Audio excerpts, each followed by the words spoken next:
Welcome back to the DJ Sessions, where we feature the best DJs and producers from around the world. I'm your host, Darren, and right now I'm in the virtual studio sitting here in Seattle, Washington, with none other coming all the way in from Calgary, Canada. We have Distinct on the other end. How you doing today? So far, it's been a pretty good day. Thank you so much for having me. Yeah, you're welcome. It looks like you have a little bit, you look in your office. Is that, where are you at? Yeah, so I work from home full time. This is my office. Welcome to my crib. Well, it looks like you got a coffee machine right back there behind you. Yeah, I live off of caffeine, so got to have a couple of those every day. Does that also double for you as a production studio as well? No, so my production studio is actually downstairs. That's where I do all of my live streaming, all of everything. I've got like a full green screen setup down there, so I keep it pretty separate. I saw some of those pictures online. Is that the big green screen like room? That's, you got 3 walls, 3 curtains are set up for you? Yeah, so we actually, it's the entire back wall. We've got a second green wall just in case. We've got like an entire lighting setup that I take when I do mobile DJing, and then 4 CD decks, a mixer, big camera, all the trims and fixins. All the bells and whistles of doing live streaming. It's, I remember back in the day when we first started live streaming, and it was interesting seeing the same kind of things happen over the last couple of years that we went through in our early years, our beginning years. I mean, we started in my living room, for crying out loud, with me and my friend. He called me up one night and said, "Darren, I'm bringing over a couple bottles of wine and we're doing the DJ sessions." And I'm like, okay. I didn't know. And I go, "But I don't have any DJ gear." He's like, "That's okay. I can DJ from my laptop." And I went, okay. And after that, we moved the show into my bedroom, which became the new studio. And my bed was literally a foot from the whole DJ booth setup. My cat would frequently jump on the tables and jump into the mix and be part of the show, where we nicknamed her Simbi the Disco Cat. But it was funny because one time my friend, she hits me up, she's online, she's watching the show, and she goes, "That's not a new studio, that's your bedroom. I can tell by the paint on the wall." And I go, "Shush, don't tell anyone that." But we had a lot of fun. And then we had reiterations where we moved into the studio and we grew as an online streaming show. So, I think if I were to tell anyone, just start where you're going to start, and then you can grow and build from there. And so seeing that transition of people starting out and then going into the green screen option, and remembering when we used to do that back in the day. I'm more of a clean producer. I like a clean show. No special effects, no emojis going all over the place. I look at it, and when I looked at the Boiler Room, in a sense, we even started 2 years before the Boiler Room, but I looked at the Boiler Room as one of those standards that got set. And their shows were always really clean, well produced, multiple camera angles. And there was a crowd aspect in the background, even though they weren't that animated for whatever reason. That kind of set the bar, I think. So awesome that you're doing that out of the basement. We'll be talking about that show in just a little bit. But you are actually you were part of a group of women online called the Dnb Girls. And what has that experience been like? You know what? So it's been amazing. So I didn't form the Dnb Girls. I was actually brought on 8 years ago. Sorry, I had to think about that for a second. So I've been there for a while, but I'm actually the assistant manager of the Canada region. So, we've been really working to put together girls, not who are just talented and skilled, but who are driven, who want to do something for their community, who want to really push forward the drum and bass sound in wherever they are. And, in the last 5 years, we've expanded into the States. We've got Ms. Isis actually heading up our US department, which is pretty awesome. And it's really we've been able to really network girls from all the way from Seattle into New York, into, the eastern regions of Canada, where they might not actually get this connection with people and women who are actually going through the same sort of, day-to-day struggles. Like we had a question a couple of weeks ago about a lady who's struggling to get paid from one of her gigs, like where we can actually share information back and forth with, hey, this is how we've dealt with this in the past. This is how you can kind of keep moving forward. And this is how you can kind of keep yourself relevant in the scene and pushing towards your sounds with people who are your colleagues. Mm-hmm. Absolutely. I was just found myself with, you might even know the person. They're based out of Seattle, but they put something online recently, saying, hey, why aren't we supporting more female and trans artists in the drum and bass community. And it was going down the thread, and a lot of people were talking about it, and, you know, and he's been around for a while, and he does a great job with his productions and in multiple cities. And I came in, and it was 2017, late 2017. Maybe you've heard about it. There was a movie I saw. It was it was first released at a festival I was at here in the Washington area. The movie is called Amplify Her. Mm-hmm. And I saw that, and that really kind of changed my mind and my mindset towards a lot of things, in the sense of I had always wanted to do what I would call an all-female lineup. Mm-hmm. And in my local community, I got a lot of pushback. I got blowback on it. And I'm like, well, if you took 100 episodes that I would do a year and 98 of them were men. Mm-hmm. And I'm like, why aren't we getting some of the girls in the scene, the women in the scene? Come on. God. And I got actually blowback from people because they're like, oh, you're just trying to exploit women. You're trying to do. I'm like, no, I'm just, the ratio is way off. And it'd be interesting to have a more diverse base of people coming on the show. But it was 17. I saw that movie Amplify Her, and I just said, F it. I'm going to do what I want to do. If I want to have, and just make that happen and provide, we've always had an open door policy here at the DJ sessions. We want everyone to come and play. Everyone that wants to come and have fun. If you can be a nice person, have fun, and play good music, we want you on the show. I just have that kind of open door policy. It wasn't about a crew or a clique or trying to push any agenda other than really that. Have fun, listen to music, let's share it with the world, So, so, I mean, that's awesome. That organization is growing, it's expanding. What are the plans for 2022 and 2023 and beyond for Dnb Girls? Really what we're trying to get together is just before 2020 happened. I mean, everyone experienced this. Pretty much you get all these plans in motion and everything kind of falls flat for a little bit. We've done tours through Canada, tours through the States. So we want to really start pushing that. We've got a couple of exclusive radio shows where we broadcast, once a month, once every couple of months. And then in 2020 and before that, we were really streaming quite a bit on Ustream before it got bought out and all that wonderful stuff happened. So we recreated our Twitch. We've had a couple of sessions on there, but I think really for 2022, 2023, we want to actually start taking that and actually making it into a show and really telling people a little bit more about what we do at Dnb Girls, because, the music is great, but the format that you guys have at TDGAS, it's amazing because you actually get to talk with people. And that's the sort of format that I want to bring to the Dnb Girls, and bring it to the Twitch instead of just music. There's a lot of DJs on Twitch. Yeah, absolutely. And, one of the things that I've been telling people for years, and a lot of my friends think I'm crazy, but they don't understand what I'm doing, is the biggest thing out there is content is king.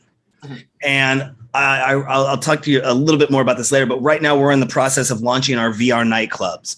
I'll talk about that later. Oh, I don't know. I'll talk to you about that in a second. But in those VR nightclubs, one of the things I see, primarily we're on Altspace right now, but we will be launching to VR chat and other places as well. But you get these very, very awesome, I look at it as like, this is just another extension of our website that's in a VR environment. And you could have a really kick-ass website. But if the last time you posted a video was 4 months ago, and somebody goes and looks at that, and even if they watch that video from 4 months ago, and then they come back and they're like, well, there's nothing ever new here. There's nothing ever new. Why am I going to come back? Mm-hmm. So where we're ramping up to where, we're probably going to have, I think we're looking at almost 60 hours of content produced a week. Wow. That's at a bare minimum. Yeah. If I was I'll tell you a little bit about our aggressiveness with our outreach program, and to where we're literally be sending out 40,000 emails a year. And at 1%, if a 1% says yes, that's 400 episodes right there. Then we have another 600 episodes just in our yearly production. Then I have my own DJs, which do their DJ streaming shows as well. So we're looking at over 1,000 hours or more of like 1,200 hours of content a year produced, which is like 100 hours of content a month. And that's just based on a 1% success ratio. If we see 2% or 3%, it's going to be even more. And who does all this? Me. You need like a couple of extra hands somewhere. Yeah. I was telling you a little bit before the show. Bringing on a team is what's made my success. move forward. If Dnb Girls was just one person, it's obviously limited to what that one person can do, but you've diversified, branched out. You got stateside, you got Canada, you're working it, and it's just going to grow. And I really commend you and think that's an awesome endeavor to be out there doing that type of stuff. Thank you. So how would you define success as a DJ? Would that be like a Beatport top 10 hit, sold out tour? What are your thoughts on that? Man, that's a really good question, because I think especially too, as you mature through your DJ career, your definition of success changes. So for example, I've been DJing since I was 16. So pretty much forever at this point. When I was 18, I got a tattoo on my back that says "Die Famous," and that's what I wanted. That's what I wanted on my DJ career. I wanted the sold out tour. I wanted the not even Beatport top 10. I wanted whatever was Apple Music is playing. I don't know, Tiesto. I'm struggling to think of big artists right now. But, as I've started to actually get into the music and really learn a little bit about my local communities and figure out where I can actually make a difference to someone face to face, where I can make a difference to someone streaming on Twitch or chatting with them on the internet or any of this sort of thing, my definition of success has changed. For me, probably my definition of success right now is if I played the largest festival in Canada, which to me is Shambhala. After that, I think I would be done. I'd be okay with hanging up the headphones and being like, oh, I'm good. I'll just like mentor or something like that, teach other people to DJ at that point. But even without that, I think I've been very successful. I'm not scared of saying that, because it's been a really fun 14 years. I've done a lot with what tools I've had. So. You mentioned Shambhala, and I remember when I was going to college 20 years ago, because it's just not too far away from where we live in Seattle. Like, you can drive up there and get over there. And funny story, I was at this nightclub. Grandmaster Flash, I think, was playing. Nice. I was there with my buddy, my college buddy, and my best friend from high school. We're watching this show. We managed to get in this like VIP section area, and I met this guy, and I think Shambhala had only been around for a couple years at this point, but he told me he was one of the lighting designers, one of the lighting directors. And I had never heard of this thing before. It was 20 years ago. So what do I know about festivals? I knew about nightclubs, but I didn't know about festivals. And so comes out a few years later, like we connect online, Facebooked or whatever. And he showed me pictures and I'm like, oh my gosh, this place looks amazing. What is this? Set the wake clock forward just a little bit further. I was doing some interviews for another series that I used to produce called ITV Short Films. And in town, the girl whose parents owned the property that Shambhala was put on at had made a documentary and was touring the documentary around the nation, putting it on the circuit. And I interviewed her. And then I remember watching the trailer from that movie. I was like, wow, I've always wanted to go. I mean, it's one of those kind of bucket list festivals. So I could totally understand when you're saying I'd love to play that and then hang up the headphones. I'm like, yeah. There's still tickets. This could be your year. Yeah. We were talking. Yeah, I do have international travel planned this year. We're definitely looking at going to Sonar over in Barcelona. We're looking at ADE in Amsterdam later in the year. I just got to make sure all the ducks are in a row, but we're going to start pounding that pavement and getting back out there again. We just missed Winter Music Conference. I could have rushed down there, and I was like, I got too much stuff to take care of at home. But yeah, so who has been your biggest influence when it comes to your career as an artist, and why? You know what? It's over the last couple of years, I would say that the Dnb Girls have been really monumental into what I was doing, specifically Jamie Jams, because I saw what she was doing locally and I saw what she was doing across Canada. And I wanted to be a part of it. I wanted to be a part of the Dnb Girls since I was like 18, and I just waited and waited. And eventually I was able to apply and they accepted me. And it was a really life-changing moment for me. In Calgary specifically, pretty much anyone that I've worked with on a promoter level, like just seeing the amount of heart and the amount of effort that it takes to keep a culture alive in a city like Calgary, where, we went from virtually no drum and bass scene at all. Like everything was dubstep here. Like if you wanted to hear Flux Pavilion, we were really good at that.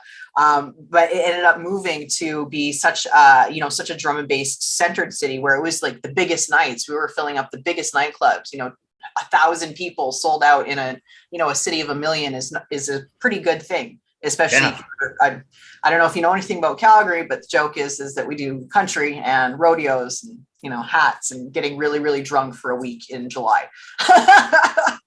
No, I didn't know that about Calgary. You don't know about the Stampede?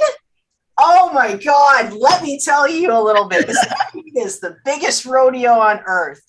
I am not kidding when I say that hundreds of thousands of people come to the city to go on rides, see the rodeo, and then at night, everyone just gets tanked for for 10 days straight. Like, we have entire parties, like everyone's dressed up in cowboy hats and cowboy boots, and we do line dancing. I can't think of anything else. It's just, think about like a Stampede, and that's just Calgary for 10 days straight every year. That sounds amazing. Maybe not. What? I said, does it actually? Yeah. That sounds like fun. That sounds like something to go do. Put on a cowboy hat and do some line dancing, drinking beers. I think you'd probably have a lot of fun. I would say if you can ever make it up to Calgary, it's always in July sometime. Mm-hmm. I think, July sometime. Come check it out. It's really expensive, but you will have a lot of fun. I will definitely look into that. Maybe we'll do the DJ sessions, country sessions. There you go. Don't make me think of idea. I already bombard my crew enough on Discord every day, where I literally had to put in an interview recently and say, you know what? I just really want to thank my crew for putting up with the Discords, because it's like every day there's something new. Every day there's something going on. I just did a bunch of one-on-ones with them, and they're like, there's always something. It's hard for me to keep up with everything that is going on. And I have a very open door policy, which I just want to be very communicative with my team and let them know. And if I'm excited, I want to share that excitement with them. So if I did say the DJ sessions, country sessions, that is something that literally I would probably try to pull off and make happen and do. And they're like, what is he doing? I don't know. There's country DJs. Yeah, there is. You know what? One of my friends used to be the resident DJ at a club here called Knoxville's. And from the name, you can probably guess what kind of music they played. Yeah, exactly. So if you could take one non-famous person in the spot and put them in the spotlight who means a lot to you, other than your direct family or friends, who would that be and why? Other than my direct family and friends, do they have to be a DJ? No, I could put anyone in the spotlight. Anyone in the spotlight. Oh man. You know what? 2020 was a super tough year. So the year before I'd had my dad had a stroke. So for the last, 3 years, we've been really working really intimately with the care facility that he's with. So if I could put those people on spotlight, like, holy crap, I never realized how much work it is to take care of people in like a facility like that. Oh my Jesus. I have been there. I've gone and seen them. There's, it's always something crazy happening. I think that care workers, especially right now, there's spotlight, but I think that there's still some more to be shown. Yeah. I went through a personal thing it was from 2015 to late 17. I had an issue going on with my back that only my friends knew. And actually, without getting too technical, I had to get an L3, L4 TLIP, basically a spinal fusion, and still had ongoing issues after that. And then I didn't share with a lot of people, but I had to end up getting my own caregivers to help me just mobile issues, day-to-day issues, and still sometimes need caregivers to this day. And yeah, I think they are kind of an underrated, kind of, people don't understand. It takes a lot of fortitude, a lot of patience sometimes. It's because you're working with somebody, and it may just be, what looks easy, other people getting up off the couch and walking across the room. You have to help that person move and then slow. It's a very painstaking process. And humbling for me, it was very kind of humbling letting somebody come in and take care of me. And I'm like, I'm in my mid 40s and I'm like, I shouldn't have this going on, but I got through it. And you're right. It's still, but it was helpful. It was nice having people there to help out. So I totally can understand, why you would want to put them in the spotlight.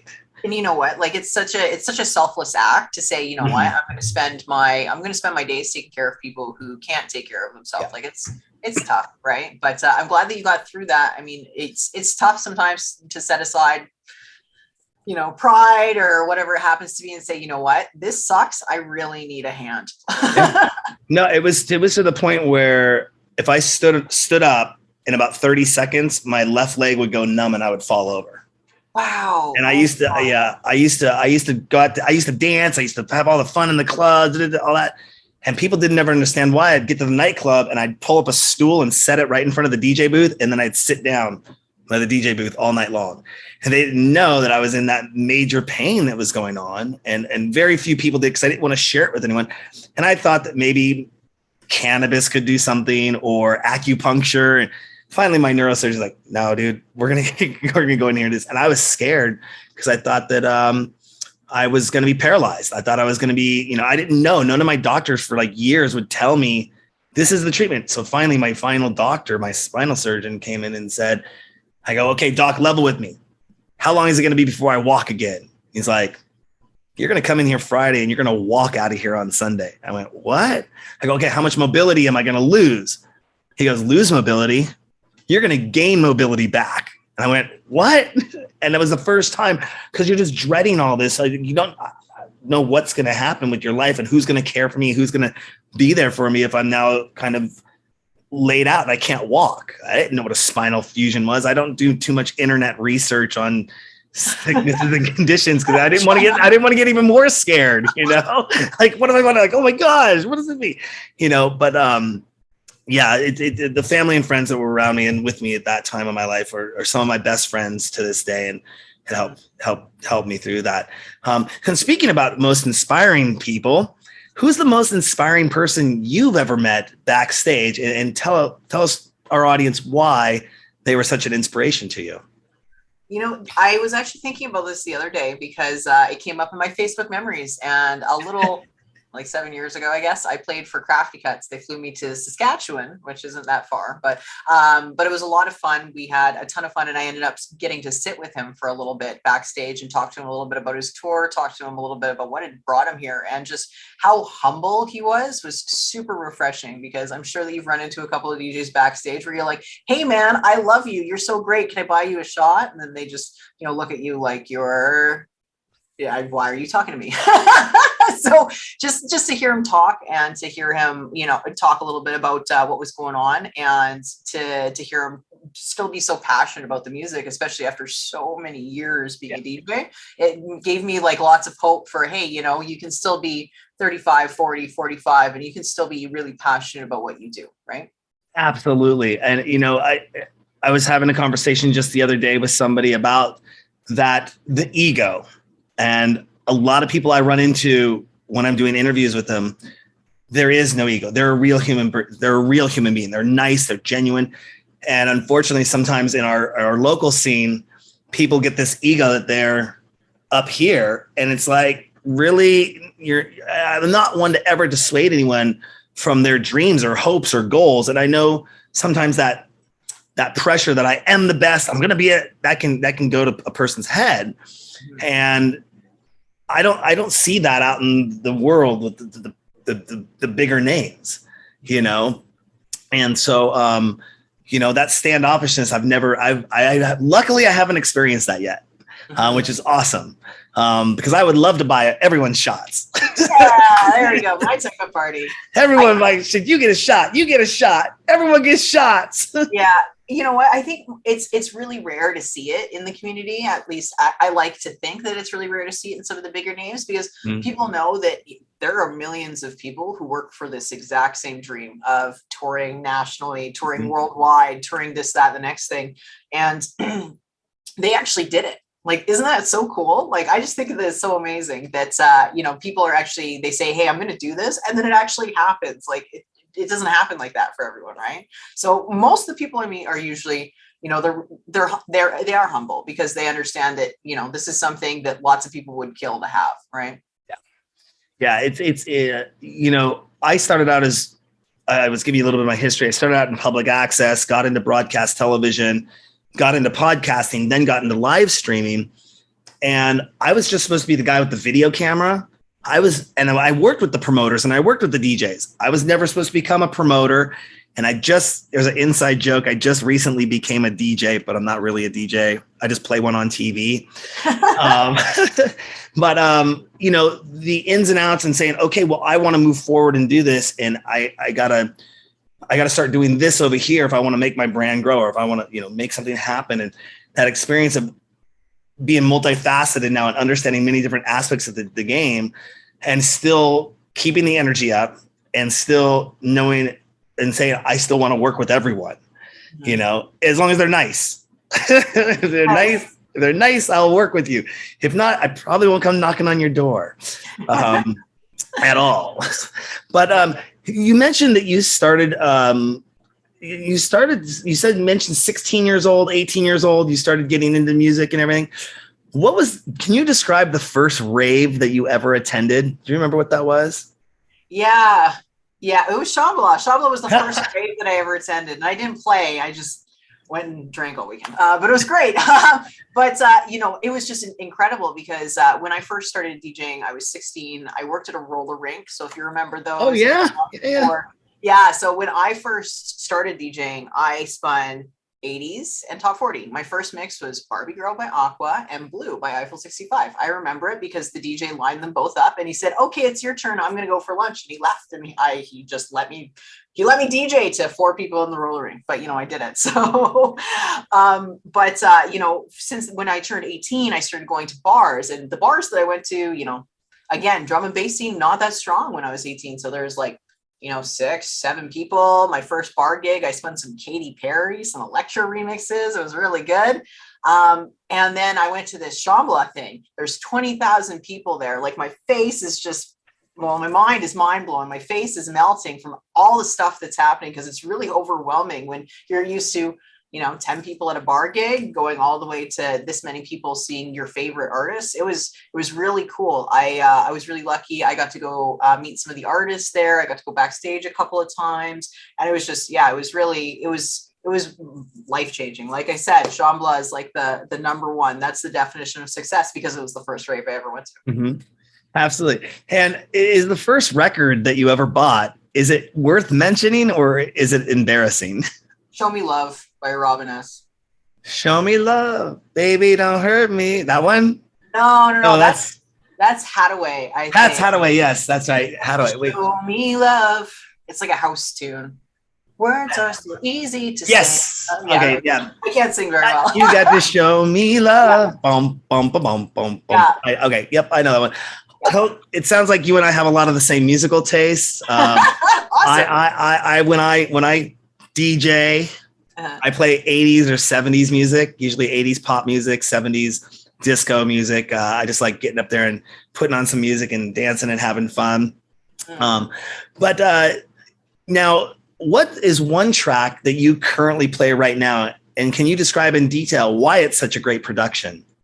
Oh, man, I've been really into K9 lately. So he's got a track called Ultralight that I double drop with a classic Chase and Status tune called No Problem. But I just love his production because it's just so in your face. It's like literally if you were thinking about having like a relaxing night, you play one of his tunes and it's not relaxing anymore. All of a sudden everyone's like on the speakers, like girls are taking clothes off. There's alcohol being poured on the crowd. Like it's one of those. And that's what I like about DJing, at least for me. To me, it's always a party. Like there's always something exciting happening. It's what you do with your night to kind of, maybe escape the normalness of your normal day to day. So I just love tracks that literally like you put it on and all of a sudden the dance floor fills, right? I think I need to start coming apart in Calgary a lot more because that doesn't happen in our nightclub. The clothes don't come off. The liquor doesn't get poured on the floor. It does get a dance movement going on, but that sounds pretty crazy. That sounds like some fun. Yeah, you know what? I think it depends on where you go. It depends on how secret the party is. But yeah, there's been a couple of times where you're just like, oh my gosh, this is debauchery. I love it. Well, it's we have one of the world's longest running electronic music stations that's based out of Seattle called C89. And for whatever reason, my phone had died in the car. We have a big mobile studio. We do a show called the Mobile Sessions. It's a big glass box truck that we drive around the city with DJs playing in the back and like a party bus. You can see it on the website. Really cool stuff. If you ever come here, we'll get you in it. But my phone was dead and I was rolling home and it's 10 o'clock at night. And this famous show, it's a pretty world famous show called The Basement with Keanu comes on. Keanu's the guy who's been running this show for a very long time, working with the station. He's actually a kid that got into the program as a high schooler, working with the radio station, and then made his career DJing and playing big events and doing stuff, and now still does this radio show. Long story short, he starts out the evening with, I think, did he call it an essential mix or an essential track? But he starts out the evening with Goldie. And I mean, I'm listening and I'm like, this is sick. This is so awesome. I said, you know what? The first thing that's going to happen when my phone gets charged back up, I'm going to call into the station and see if, because sometimes shows are pre-recorded, people. Not always done live. Hint, hint. We've done it on the DJ sessions before, but that being said, I call up, I get in the studio and guy answers the phone and says, is this Keanu? And he's like, yes. I go, oh, this is really you? He's like, yeah. He goes, I could tell he wanted to say, who's this? I'm like, oh, this is Darren with the DJ sessions. He's like, hey man, what's up? I go, hey, we got to connect. I know we're supposed to blah, blah. So I started having time, but I just let him know. I said, hey, your story you told of how you went through this whole program was awesome. How you're playing goalie and how inspiring that was to probably other younger kids, younger DJs that are out there listening to this. Where I was going with this is that like a few moments later, I hang up the phone and like 5 minutes goes by. I'm still listening to the show. He goes, hey, I just want to take a station identification. I'm going to give a shout out to Darren Bruce with the DJ sessions. He totally called it. I was like, yeah. I mean, it was just awesome. And I think that kind of outgoingness needs to happen. But what took me back was that Goldie track. I wish I would have memorized what the name of it was. It was fire though. It was straight. I was like, whoa. And I got a big sound system in my truck too that you can hear from like a block away. I didn't have the concert grade system turned on, which you hear from 4 blocks away. But I was like sitting there and it's like, it was awesome. But yeah, I mean, it's always nice to know what DJs are playing, what they're into, if it's hot, if it's old school. So I'd like to see you play that K9 track. And then speaking of seeing you play it, you do a live streaming show as well, correct? Yeah. And how long have you been doing that for? We started, I guess I've been an affiliate since January 2021. But we were streaming, maybe once a month or once every couple of weeks, pretty much from March onwards, because like, what the hell else is there to do? I'm used to DJing, 14, 15 times through summer, DJing 4 times a month. So it was like a really big, like, holy crap, I'm not doing anything anymore. So yeah, it's been going on for a while. If you, I don't know if I've saved any of my older videos, but it's kind of interesting to watch the progression because I used to have the really clean setup. It was just my 2 speakers and just me, and that was it. There's no emojis, there's no green screen, there's no nothing else, just me DJing. And then it progressed to my basement with like a white cloth in the background. That one looked pretty bad for a little bit. And then we ended up just biting the bullet. Just after January, we got the big green screen set up, and it's just kind of been the same ever since. I think I might rearrange it in the next couple of weeks though. Make it look a little fresh. I think we were talking a little about the evolution of live streaming over the course of just the last few years, but how it took me back watching everyone jump online and seeing them go through that kind of same, oh, I got this webcam. All right. As a matter of fact, you couldn't even buy webcams. Everywhere was sold out in the 2020. Like you couldn't buy video gear, you couldn't buy webcams. And so they'd use this one webcam. They wouldn't have any lighting, and then they'd start decorating. And I think a lot of people kind of looked at what other people were doing. We're kind of poaching ideas in a sense, which is a good poaching, not a bad poaching. I wouldn't say there was a copycat, but people just said, oh, I can do this. It will look a lot better. It'll look a lot sharper. And then now they're experimenting more where I was talking with a DJ online, and one of his big things when he played our show, I had the emotes turned off because I don't like all that stuff going all over the screen. And his followers that were watching him on our channel were like, this kind of seems boring. This kind of doesn't seem right. This is really weird. I can't do this and I can't do that. And so I was wondering, like, next time I have him on the show, am I going to open that up and let that go? And I'll have a clean version that I'll burn in OBS to put back up at the site. I just didn't want all those emotes and all this stuff. Not that I'm knocking emotes or emojis or anything out there. So what I've done to make it a little bit cleaner, when I'm just using the green screen setup, I actually put the source into my green screen, so it just goes behind me. So it's not like all over everything. Yeah. So it's kind of fun because then people could put GIFs into my setup. They can use the emojis, Capagen, all that sort of stuff, and I don't have to like sit there and watch, you know, a billion things go over my face all the time. It plays behind you? Yeah. Oh, that's cool. Yeah. I see. I would totally do something like that. I just don't like it covering up the DJ's face. I don't know why. Maybe it's me. Maybe I've been in production too long. Yeah, it's a little cleaner that way. So it's not quite like perfect clean, but if you've got a green screen, you can just you just set your camera to be on the top of the OBS sources, and then you're all good. That makes total sense. Yeah. I mean, I gotta love OBS. I didn't always use it. We used to use some other devices, and now I have like 4 different camera setups, and I got Blackmagic A10. I got Mevo cameras. I got my Panasonic 1080p. What's your favorite camera? I'm just curious because I'm looking to upgrade. I don't like my zoom. It was a good buy for the money, but I might use I've got a DLSR that I can use. I just need to figure out how to mount it without something bad happening. Yeah. The way I would answer that is when I come to somebody who says, what's your budget? I know, because I could spend $2,000 and have the coolest friggin' stuff. In drum and bass twitching, like lots of people use the GoPros because I mean it's a good budget camera, right? So I'm looking for like a step up from the GoPros, but I'm also not ready to buy a brand new. It's the Mevo ones. You like it? The Mevo starts. As much pain as they give me, these little bad boys are pretty kick-ass. Yeah. Yes, Mevo, you owe me for this plug, by the way. I'm very affluent and very vocal in the group when something goes wrong with these, because I had Mevos for years. I got them in like May of some couple years ago. It wasn't 2020, but like probably like 18 or 17 or 18. And I got them and they literally were paperweights. I mean, I literally wanted to go take them and throw them through the corporate headquarters. That's how frustrating these things were. And I'm trying to do a show where I have to have a level of production. You know, it's like, oh, this isn't for hobby, you know, but the way they sold these cameras were sold. And then they released the new version, the Starts. And there's some really cool things these things can do. I mean, from a $400. I think these ones, no, they'll do 1080p. The original ones we used to do 4K. The angle lens on it, I can actually take this, just one camera, and I can set up multiple camera angles with it, unless I'm using multicam, and then you just put 2 of them together, and you can put 3 of them together in multicam.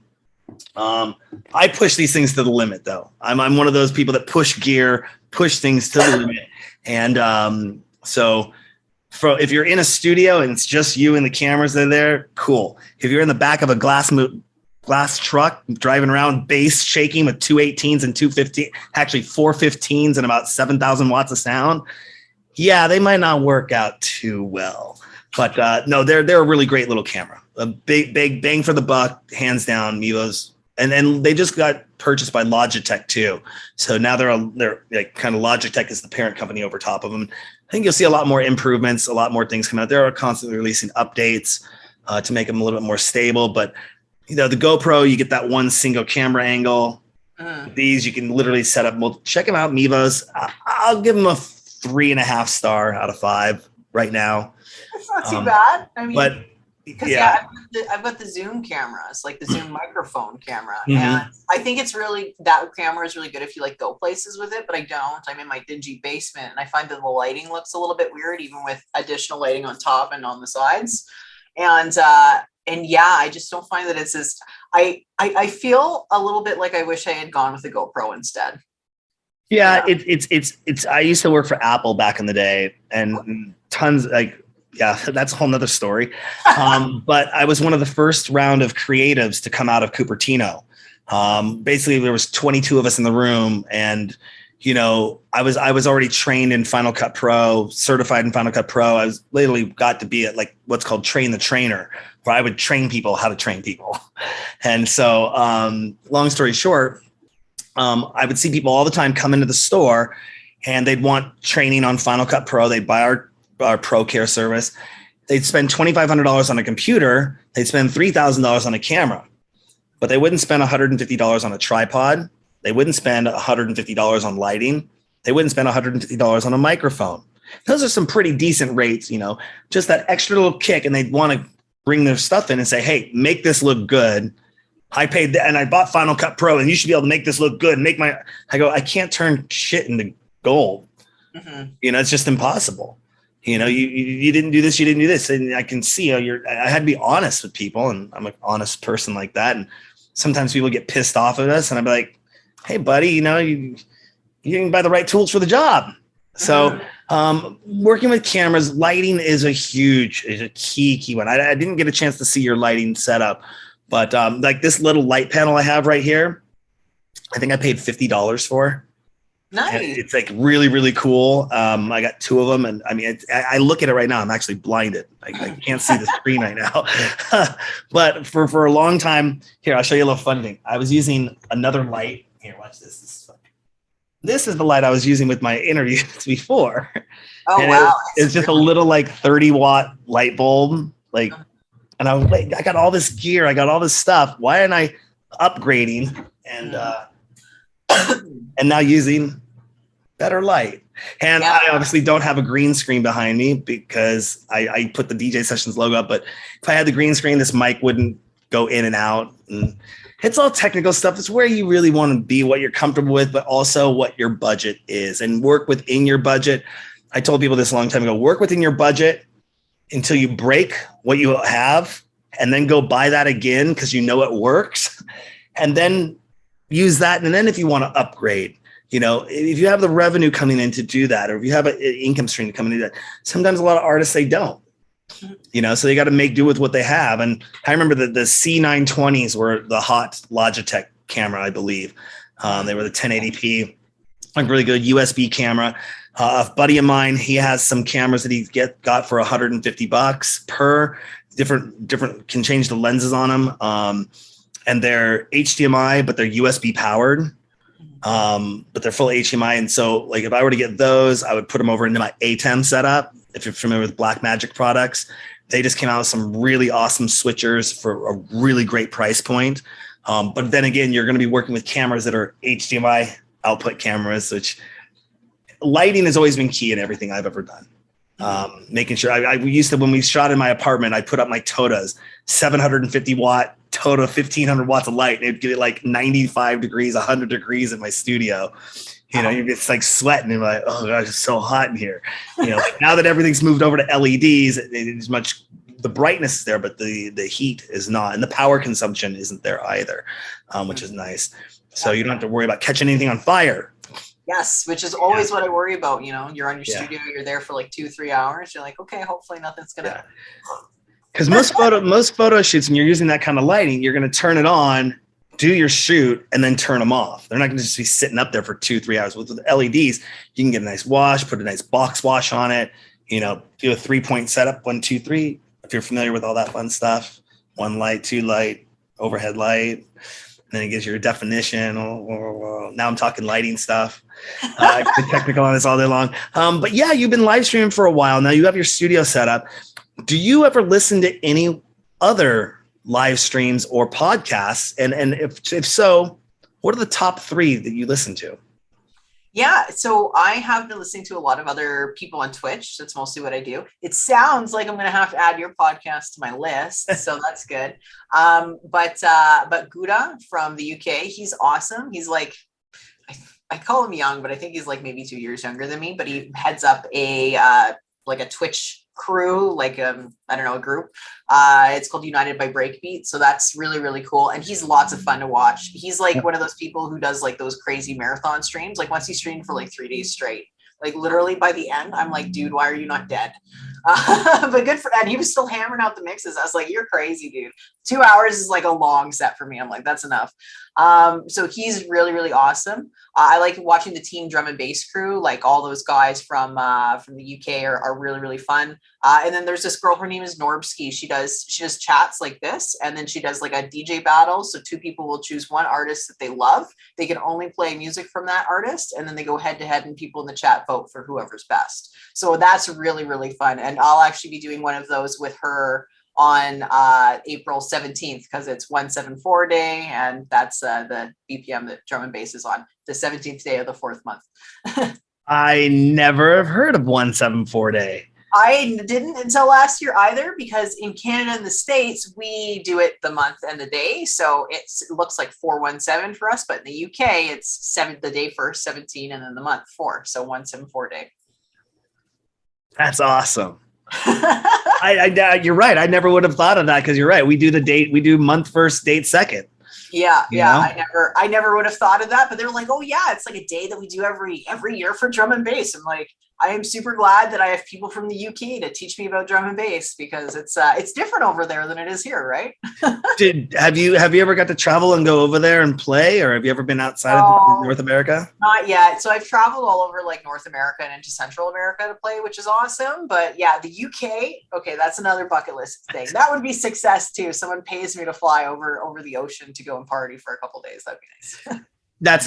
We're really, really excited this year. I'm taking my first international trips to go to festivals and events. And I have my sights set on Sonar in Barcelona, but I have already booked my Airbnb for ADE. And I am so happy to be out there, hit the ground. We're actually knocking on a few doors, can't announce or talk about too much of what's going on, but it's just a little bit, it's going to be a lot more than just getting press passes for the conference. We're going to kind of come in and do something there. And we're looking at that being such a huge thing to network with so many people, to be out there around the world, so many industry professionals, the who's, and be able to talk with them on site, on the ground. I'll be bringing that Mevo camera setup with me. I could set up anywhere I want on a street corner, give us some DJ gear, plug in, and we're doing the DJ sessions live in Amsterdam, That's so awesome. and so I might, depends on what happens with knocking on those doors. I might go knock on Twitch's door and say, hey, Twitch, we're going to be live in Amsterdam from ADE. Put us at the front page. There you go. Awesome. Yeah, that'd be some awesome stuff. Just really excited for that, because I obviously 2020 was going to be a big year for us. We had sponsors lined up, big, like 6-figure deals ready to go in place. And then boom, it was like, but we still kept it alive and kept it going. And it's just going to be exciting meeting those people on the ground. Now, I've heard, is Toronto a good place for electronic music? I've heard good things about that city. Have you ever played there before? Or how far is that from Calgary? I should be able to pull up a map and be like, oh, it's right here. It's right here. It's like, that's okay. If we were driving, it would be probably about 40 hours. So it's not actually quite that close. It's no, that's not close at all. I'm above Montana. Okay. And, like Niagara Falls is above, wherever Niagara is in the States. Detroit, Michigan, I think maybe Michigan. So it's really far. It's not close at all. My fiance is from Ontario, so the scene out there has always been really, really, really strong. They've always had like a really diverse crowd too. It's not just bass music. There's a lot of house music out there, a lot of like techno, that sort of stuff. The 3 places, I at least say, maybe I'm a little biased, but it's Vancouver, Calgary, and Toronto. Those are the 3 places that you want to be if you like electronic music. Anywhere else, you're really grasping at straws, unfortunately. No, and I just pulled out. I should have. No, you're not too far away from Seattle. No, I'm really not. Seattle's not that bad at all. I've been there. I could drive there. I mean, we just did a road trip with our truck and drove from Seattle to Phoenix, Arizona, and then up into Las Vegas. And it's farther away to Phoenix than it is to Calgary. Mm-hmm. Yeah. And if you go, there you go. You can come. It'll be fun. Bring your box truck. Yeah. There were some awesome lessons to be learned that I should have remembered from 12 years ago when I drove it from Jacksonville, Florida to Seattle. But now we're actually buying another truck and putting it down in Phoenix, Arizona, based on the success of that trip. And yeah, Vancouver is one of my favorite cities. It's beautiful. It's just awesome. The international feel and appeal there. I always, when we were kids, you have to be 21 to drink in the States, but in Canada it was 19. So we would constantly, the border was like an hour and a half from where we lived. So we'd drive up to Canada for the night and go party in Vancouver and then come back home. And it was a lot of fun. I miss going up there. I need to make it up there more often. Yeah, And it's only 18 in Alberta. So, for anyone listening who happens to only be 18, come to Alberta. It's fun to drink. Come to Alberta. Yeah, especially in July. Yeah, especially in July. You will have a ton of fun. So we were talking a little bit about production, live streaming, lighting, all that fun stuff. Have you ever thought about experimenting with mixing audio and video at the same time? And if not, would that be something you could foresee yourself doing in the future? You know what? I've done like the really basic level of it, instead of like having a video on Twitch, you'll put audio over something that's already pre-sequenced. So I've done that a couple times for like mixes and things like that. To be honest, my video skills there's some left to be desired, but I think that it would be really cool to actually like sit and program a set, program the actual visual, so you have control over every single aspect. Like, for example, I spun last night and apparently I don't know how to drink beer anymore, but I drank beer and the beer just went everywhere. And I was just like, wow, okay, cool. Like, you can't plan for that sort of stuff, right? Sometimes it just happens. So being able to have all that aspect of control, being able to design the visuals, we used to do a lot of stuff where we would pull pre-made visuals or do some really basic stuff through the Adobe products. It's fun, right? It's just time consuming. I think the big thing is you got to find a couple of hours, well, quite a few hours that you can dedicate to like making it really, really awesome. And I think for someone like you, you've got it really dialed in because you've done it so many times. For me, it's like, you got to Google everything. How do I do this in Adobe, Premiere again? How do I do this in Photoshop? And then it just takes forever. One of the cool things we did when we first started live streaming, and this is in the age when, I guess 12 years ago, there were still VJs in the clubs. Yeah. And they would bring their laptop in with Resolute or whatever they were using, and they'd put up the visuals on the wall, but they'd be making it live. Well, they'd have like MIDI controllers. They could target and do the videos and put them up on the walls and everything. One of the first experiments we ever did with mixing video and audio together was we were at my home studio in the new studio, which was really the bedroom. And we would send the signal out via Ustream. VJ Scobot would be at home watching the show. He would be mixing visuals to what he was listening to from our show. Then we would grab his channel and bring it back in as a video feed to the DJ sessions. How granted, there is always a delay and there was timing, but it was still this kind of round trip working together where you had somebody who's 60 miles away making the visuals for your show based upon the music that's coming off your show, feeding them back to you. It was just really kind of cool, that kind of collaboration. And it'd be interesting to see more stuff like that happening. I love the fact that people can raid on Twitch. I think that's a really cool way to build, awareness and following and stuff, but really getting that co-collaboration of music going on, which is kind of takes me to my next question. Have you done anything in VR yet? Yes, I have. I have. Yeah, in VR chat. So there's a couple of clubs that the Flex crew from the UK has had me on to just DJ. It's fun. It makes me feel like I'm a teenager again. Remember, I'm probably like, I don't know, maybe when you're about like 20 or 30, when you're able to collaborate with your friends on games and things like that. It's really cool. It's it makes me feel young again. It's awesome. I've got this little 5 foot tall girl with little fox ears. I'm like, this is awesome. I need a VR set though. I only ever play it on my computer, so it's not quite as cool for me. But there's a couple of guys who have like the full gear, and when they DJ, you can even see their fingers move. It's very, very intense. Yep. Yeah. I'm telling people right now that if you're not doing something in VR, so even if just getting in there to observe, you're going to be you're going to be left out in the cold. There is such a huge opportunity on so many different platforms to go in and network. I could be standing next to, not that this would ever happen. I could be standing next to Jeff Bezos, for crying out loud. He could be in my nightclub. I wouldn't know it's him because his avatar might have furry little. For once. Yeah. Sorry. Jeff, please don't send your squad after me. I love. My channel on Twitch. Yeah. But no, I mean, you could be standing next to somebody and you don't know who they are, what their background is. I just did this when I launched my VR. We just launched 2 VR nightclubs in alt space. And this guy comes in, I was giving him the whole lowdown, the pitch, like talking to a group of people that, where are they from? I don't know. but they're just sitting there listening to me, undivided attention. We're talking. I'm explaining about what we got going on with this place. And this guy said, man, you seem like a really cool guy. I mean, we kind of like bestied it up right away, you know, and he goes, let me show you some other cool stuff. And he took me to these other worlds. And I even took my VR dev that helped me launch my clubs and I talk to all the time, showed her these worlds. And she's like, this is some awesome shit. And I'm like, yeah. I go, now, because I think, like I said, VR to me is like what websites were in 1995, 97. You know, a place where you were to go, like if you were a brick and mortar business and you're like, I would never put anything online. I don't get it. Well, now we got this company called Amazon that kind of runs online shopping, you know, and all that fun stuff. And where the web was going, that's where VR is going to go to as well. And also augmented reality or AR when the glasses start coming out.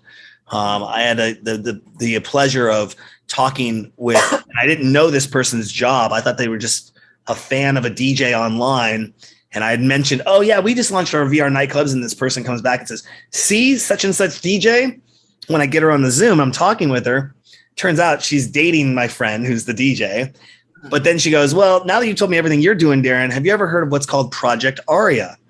And I'm like, no, what's that? And she goes, oh, well, I work for Meta and I'm one of the lead developers for Project Aria. Cool. And I went and checked out the page. She goes, yeah, that's my boss. Like, this is the guy who's heads up the whole project. And knowing what I knew now, it all clicked in and said, oh, that's the AR, that's the glasses. You know, you'd be able to come in and, you know, imagine you're going to go to a show and you have something just like this. And you're like, oh, cool. Oh, wow. There's a stage. There's design. There's banners. And I can click and boop, or I could have a little Pikachu running around. You can buy food to feed the Pikachu at the nightclub, or you could have that.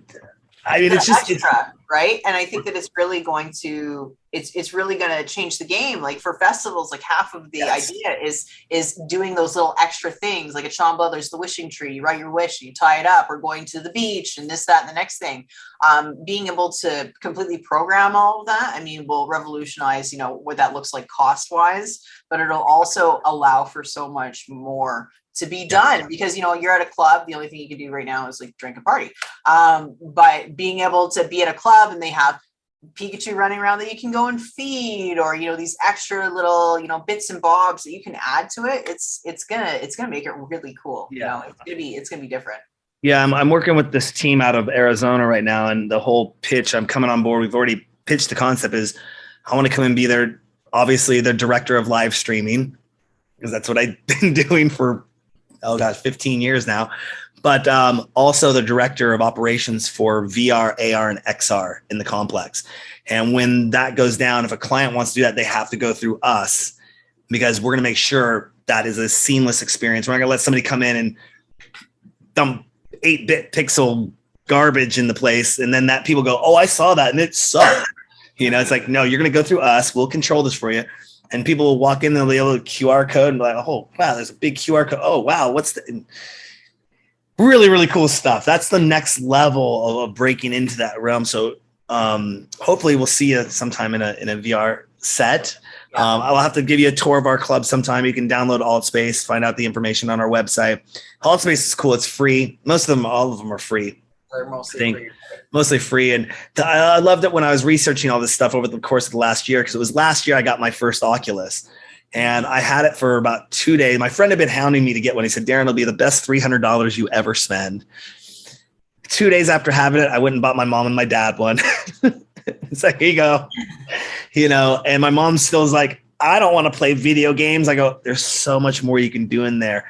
I mean, you could watch movies in there, and you got like a big IMAX movie screen. You go to the theater, you're watching movies, or there's yoga, there's workout programs, there are video games, there are nightclubs, there are worlds like AltSpace and VR Chat where you can go and network, and people are going to church in VR, you know, and going to AA meetings or anything that you could do in that world. And I come from back in the day, I used to play around in this what's called a sandbox. It was called Second Life.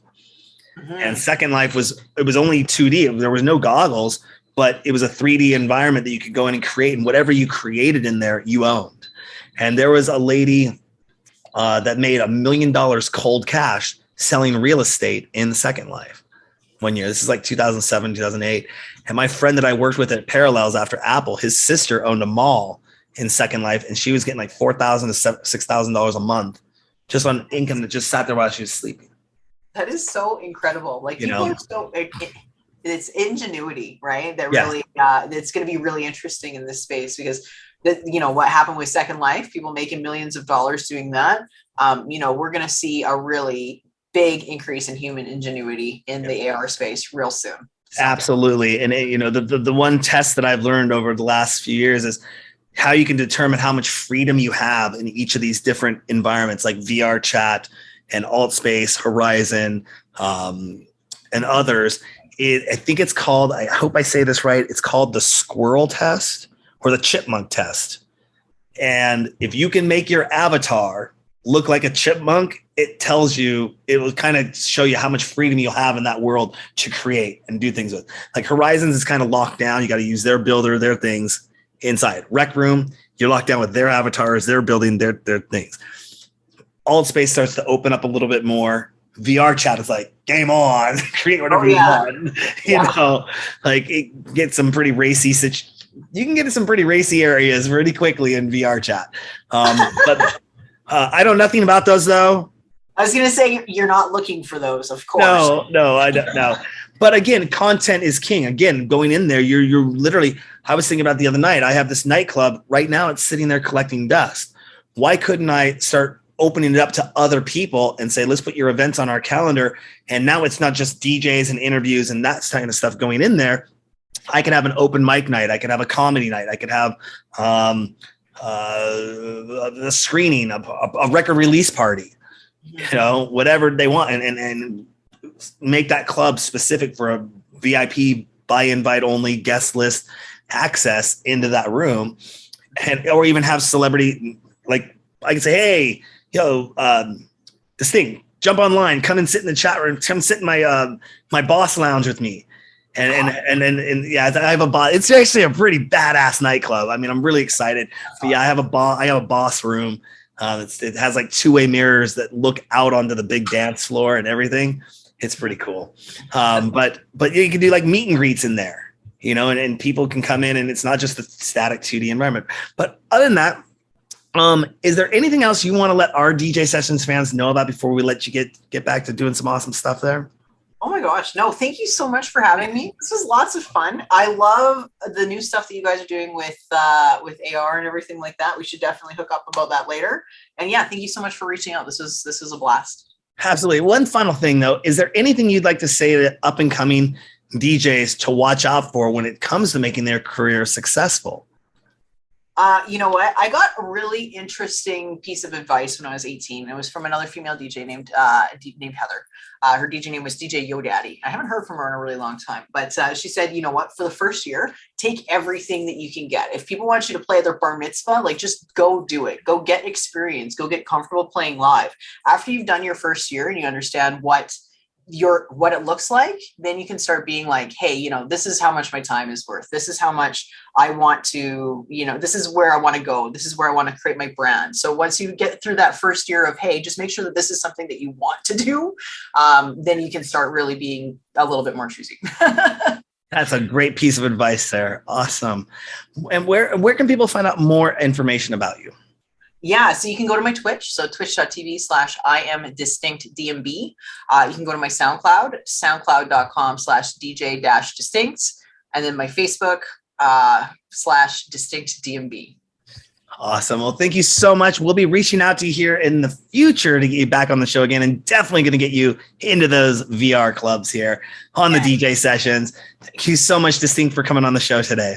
Thank you so much. Have a good one. You as well. And don't forget to go to our website, thedjsessions.com. Find us on Twitch, find us on Facebook, find us on Instagram, find us all over the place. It's the DJ Sessions. I'm Darren, coming to you from the virtual studios in Seattle, Washington, with Distinct, coming all the way in from Calgary for the DJ Sessions. And you know what happens on the DJ Sessions? The music never stops.